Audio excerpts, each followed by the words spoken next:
आज हम पढ़ेंगे सेमुसी का पंचम पाठ जो कि है सुभाषितानी। ठीक है।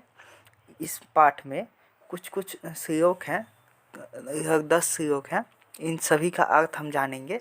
ठीक है। और अर्थ जानने के बाद आपको जो एग्ज़ाम में क्वेश्चन आएगा तो वो आप काफ़ी आसानी से बना सकते हैं। ठीक है। तो सबसे पहला श्लोक है कि आलस्यम ही मनुष्याणां शरीरस्थो महान रिपु नास्य तुद्यमसमो बंधु कृत्वा यम नावसीदति। मतलब मनुष्य के शरीर में स्थित आलस्य ही महान मनुष्य का महान शत्रु है और परिश्रम के समान कोई मित्र नहीं है। और जो कोई भी मनुष्य परिश्रम करके कभी दुखी नहीं होता है। ठीक है। उसके बाद दूसरा है कि गुणी गुणम वेति न वेति निर्गुणो बलि बलम वेति न वेति निर्बलम पिको वसंतस्य गुणम न वायस करी च सिंहस्य बलम न मूषक। ठीक है। इसका अर्थ है कि गुणी गुण को जानता है और निर्गुण गुण नहीं जानता। ठीक है। जिसके पास गुण ही नहीं है वो गुण को क्या जानेगा। बलशाली बल को जानता है, निर्बल बल को नहीं जानता। और क्योंकि बलशाली व्यक्ति ही जान सकता है क्योंकि उसके पास बल है, और निर्बल को क्या पता कि बल क्या होता है। ठीक है। फिर वसंत का गुण कोयल ही जानती है, कौवा नहीं, क्योंकि वो तो हमेशा काँव काँव करता है। कोयल बसंत के ऋतु में अच्छा स्वर बोलती है। फिर शेर का बल हाथी जानता है, चूहा नहीं। ठीक है। क्योंकि हाथी भी बलशाली होता है तो वही जानता है कि का जो बल है सो कितना है। ठीक है। उसके बाद फिर जो है सो आगे है कि निमित्तम उद्देश्यम ही यह प्रत्युपयति ध्रुवम स तस्यापगमे प्रसीदति अकारण द्वेषी मनस्तु यस्य वेव कथम जनस्तु परितोषेष्यति। इसका अर्थ है कि जो निमित्त को लक्ष्य कर अधिक क्रोध करता है, मतलब किसी वजह को क्रोध करके, मतलब किसी रीजन पे वो क्रोध करता है तो उसकी उस कारण का जो है सो समाप्ति पर निश्चय ही वह प्रसन्न हो जाएगा। पर जो आदमी अकारण ही द्वेष करता है उसको जो है सो उसका मन कभी संतुष्ट नहीं हो सकता, क्योंकि अगर आपके पास कोई रीजन है जिस कारण से आप द्वेष करें तो वो रीजन ख़त्म होते ही आप सही हो जाएंगे। पर जिसका कोई कारण ही नहीं है तो वो फिर कभी भी जो है सो ठीक कैसे हो सकता है। ठीक है। तो इसके बाद है हमारा कि उदीरितोर्थम पशुनापि गृह्यते हयाश्च नागाश्च वहन्ति बोधिता अनुक्तम प्यूहति पंडितो जन परेंगित ज्ञान फला ही बुद्धिया। मतलब इसका अर्थ है कि पशु के द्वारा भी कहा गया अर्थ समझ लिया जाता है। जैसे घोड़े और हाथी बताए गए काम को करते हैं, या जैसे जो उनको कहा जाता है वो करते हैं। और ये सब पशु के बारे में है कि वो जैसा बताया जाता है वो वैसा कर लेता है। फिर ज्ञानी पुरुष बिना कहे हुए ही अनुमान लगा लेते हैं। ठीक है। और दूसरों के संकेत से उत्पन्न ज्ञान रूपी फल वाली होती है बुद्धियाँ। ठीक है। दूसरों का जो संकेत होता है उससे ही जो है उत्पन्न होती है जो ज्ञान, उसका फल ज्ञान रूपी फल वाली होती है। ठीक है। तो यही कह रहे हैं कि पशु भी जो है सो अंदाजे से आ रहते हैं, पर ये एक तरह से कटाक्ष हो गया हमारे ऊपर कि हम जो है सो कहने पे भी या कुछ भी करके समझते नहीं हैं। एक तरह से स्टूडेंट्स के लिए ही हो गया ये। ठीक है। फिर उसके बाद कहा गया है कि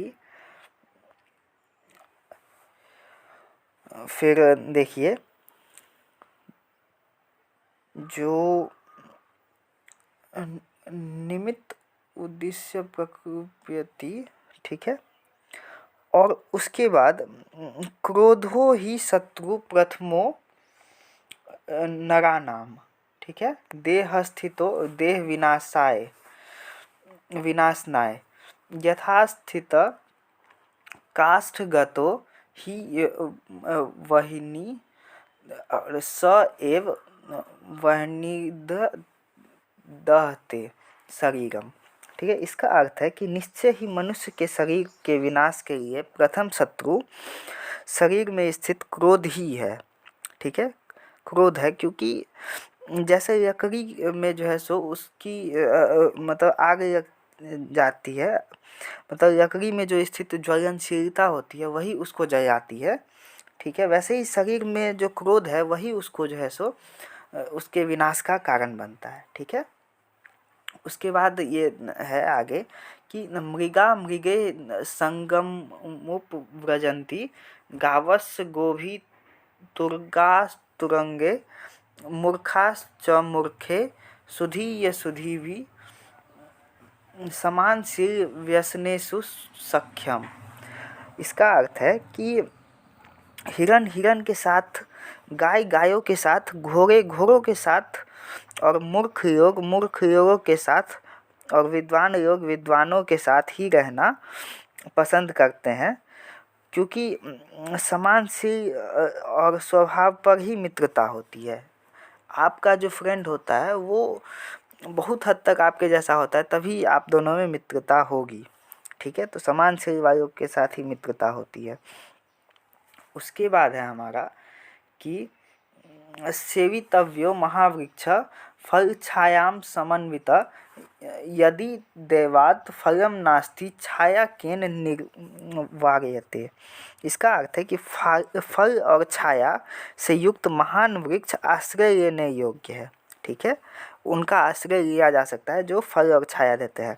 अगर यदि भाग्य से फल नहीं है तो वृक्ष की छाया किसके द्वारा रोकी जा सकती है। मतलब अगर फल नहीं है तो भी कोई बात नहीं, क्योंकि वृक्ष में छाया तो होगी ही, ठीक है। तो यही कहते हैं, इस योग का अर्थ यही है। उसके बाद फिर है कि अमंत्रम अक्षरम नास्ति नास्ति मूलम नौषधम अयोग्य पुरुष नास्ति योजकस्त्र दुर्लभ, ठीक है। इसका अर्थ है कि मंत्र से रहित अक्षर नहीं होता और जग से रहित कोई औषधि नहीं होती, योग्यता से रहित व्यक्ति नहीं होता, वहाँ उन गुणों को जोड़ने वाला दुर्लभ है। मतलब कोई भी मंत्र जो है, मतलब कोई भी अक्षर मंत्र के बिना नहीं होता। मतलब सभी मंत्र में, मतलब मंत्र से रहित अक्षर कोई नहीं होता, और ऐसे ही जड़, कोई भी जड़ बिना औषधि के नहीं होता। हर जड़ में कोई ना कोई औषधि होती है, और योग्यता सभी मनुष्य में होती है। तो इसी कारण कभी दुखी नहीं होना है कि मैं किसी काम का नहीं हूँ, यही कहना चाहता है इसमें। जो क्योंकि सभी में कुछ ना कुछ गुण होते ही हैं। अब उन गुणों को जो देख पाता है वो महान व्यक्ति होता है, ठीक है। वो जोड़ पाने वाला दुर्लभ होता है, ठीक है। उसके बाद संपत्तो च विपत्तो च महता मेक रूपताम उदये सविता रक्तो रक्तश्चास्तमये तथा। मतलब इसका अर्थ है कि महापुरुष संपत्ति और विपत्ति में एक समान होते हैं, ठीक है। भले ही कोई कितना भी दुख आ जाए या सुख आ जाए, वो एक समान ही रहते हैं।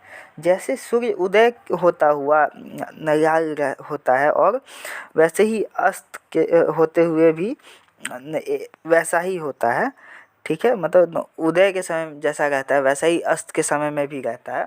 तो वही कहा जाता है कि संपत्ति और विपत्ति दोनों के समय में जो एक समान होते हैं वही महापुरुष होते हैं, ठीक है। ये एक गुण बताया गया। उसके बाद विचित्रे खलु संसारे नास्ति किंचित निरर्थकम